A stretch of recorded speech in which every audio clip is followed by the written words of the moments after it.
Hello guys, എല്ലാവർക്കും പുതിയൊരു വീഡിയോയിലേക്ക് വീണ്ടും സ്വാഗതം. ഇപ്പോൾ എന്തായാലും എല്ലാ കേരള ബ്ലാസ്റ്റേഴ്സ് ആരാധകരും ഒന്നടങ്കം നെട്ടി നിൽക്കുന്ന ഒരു സമയമായിരിക്കും എന്നുള്ളത് ഉറപ്പാണ്. മറ്റൊന്നുമല്ല, എല്ലാവർക്കും അറിയാം, നമ്മുടെ കേരള ബ്ലാസ്റ്റേഴ്സിൻ്റെ പരിശീലകൻ 3 വർഷമായിട്ട് ബ്ലാസ്റ്റേഴ്സിൻ്റെ പരിശീലനമായിട്ടുണ്ടായ നമ്മുടെ ഇവാൻ ആശാന് അങ്ങനെ ക്ലബ്ബ് വിട്ടിരിക്കുകയാണ്. ഒഫീഷ്യലി കേരള ബ്ലാസ്റ്റേഴ്സുമായിട്ട് വേർപിരിഞ്ഞിരിക്കുകയാണ് എന്നുള്ള കാര്യം ഇപ്പോൾ കേരള ബ്ലാസ്റ്റേഴ്സ് ഒഫീഷ്യലായിട്ട് തന്നെ പുറത്ത് വിട്ടിട്ടുണ്ട്. താങ്ക് യു പോസ്റ്റ് ഇട്ടിട്ടുണ്ട്. ഇവാൻ ആശാനെ ബ്ലാസ്റ്റേഴ്സുമായി വേർപിരിഞ്ഞു, ബ്ലാസ്റ്റേഴ്സ് വിട്ടു എന്നുള്ള കാര്യം ഒഫീഷ്യലായിട്ട് റിപ്പോർട്ട് ചെയ്തിട്ടുണ്ട്. അപ്പോൾ എന്നെ സംബന്ധിച്ച് വളരെ ഷോക്കിംഗ് ആയിട്ടുള്ള ഒരു ന്യൂസ് തന്നെയാണ്. ബ്ലാസ്റ്റേഴ്സ് ആരാധകർക്ക് എല്ലാവർക്കും അത്രയും പ്രിയപ്പെട്ട പരിശീലകനാണ് ഇവാൻ ആശാന്. 3 വർഷമായിട്ട് ബ്ലാസ്റ്റേഴ്സിനോടൊപ്പം ഉണ്ട്.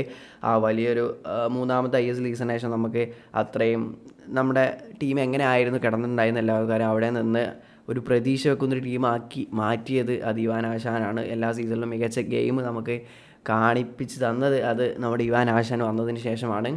വന്ന ആദ്യ സീസൺ തന്നെ നമുക്ക് കിരീടം നേടുമെന്ന് പ്രതീക്ഷ തന്നു വെച്ചാൽ ഫൈനലിൽ വരെ എത്തിയിട്ടുണ്ടായിരുന്നു. പിന്നത്തെ 2 സീസണിലും പ്ലേ ഓഫ് നോക്കൗട്ട് സ്റ്റേജ് വരെ എത്തിക്കാനും ഇവാൻ ആശാനെ കൊണ്ട് സാധിച്ചു.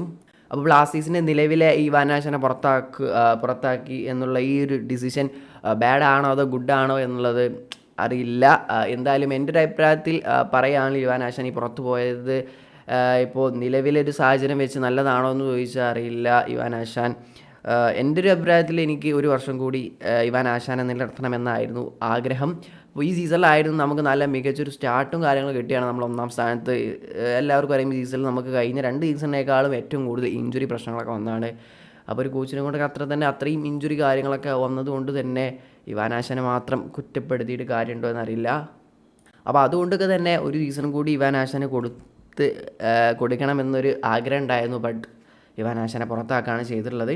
ഇനി പകരം ഏത് കോച്ച് വരും എന്നുള്ളത് മറ്റൊരു ചോദ്യചിഹ്നമായിട്ട് അവിടെ കെടുകയാണ്. ഇനി ഒരു ബെറ്റർ കോച്ച് തന്നെ വരണം, അല്ലെങ്കിൽ പുതിയ കോച്ച് വന്നിട്ട് ഇനിയും പഴയ സ്ഥിതിയിലേക്ക് 8, 9, 10-ാം സ്ഥാനമൊക്കെ ഫിനിഷ് ചെയ്യുന്ന രീതിയിൽ ആ പഴയ ഒരു ബ്ലാസ്റ്റേഴ്സിനെ ഓർമ്മപ്പെടുത്താതിരിക്കട്ടെ.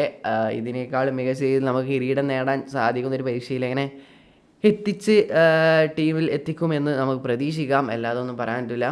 എന്തായാലും ഇവാൻ ആശാൻ പടിയിറങ്ങി കുറേ നല്ല നല്ല മൊമെൻറ്റ്സ് ഇവാൻ ആശാൻ നമുക്ക് വേണ്ടി നൽകിയിട്ടുണ്ട്. എങ്ങനെയാലും 3 വർഷത്തിൽ വളരെ കേരളത്തിലെ എല്ലാവർക്കും വളരെ കേരള ബ്ലാസ്റ്റേഴ്സ് ആരാധകർക്ക് വളരെ പ്രിയപ്പെട്ട ഒരു പരിശീലകനായി മാറാൻ സാധിച്ച ഒരു പരിശീലകൻ കൂടിയാണ് ഇവാൻ ആശാൻ. എന്തായാലും ക്ലബ്ബ് വിട്ട് പോയാലും ആരാധകരുടെ മനസ്സിൽ നിന്ന് ഒരിക്കലും മാഞ്ഞു പോവാത്ത ഒരു പേര് തന്നെയായിരിക്കും നമ്മുടെ ഇവാൻ ആശാൻ. ഇവാൻ ബുക്കോമാനോവിച്ച് എന്ന പരിശീലകൻ്റെ പേര്. എന്തായാലും ഇതുമായി ബന്ധപ്പെട്ടുള്ള നിങ്ങളുടെ അഭിപ്രായം, ഇവാൻ ആശാൻ ക്ലബ്ബ് വിട്ടതുമായി ബന്ധപ്പെട്ടുള്ള നിങ്ങളുടെ അഭിപ്രായം കാര്യങ്ങളൊക്കെ എന്തായാലും കമൻറ്റായി രേഖപ്പെടുത്തുക. വീഡിയോ അവസാനിക്കുകയാണ്. നെക്സ്റ്റ് വീഡിയോയുടെ വീണ്ടും കാണാം. അതുവരേക്കും ബൈ.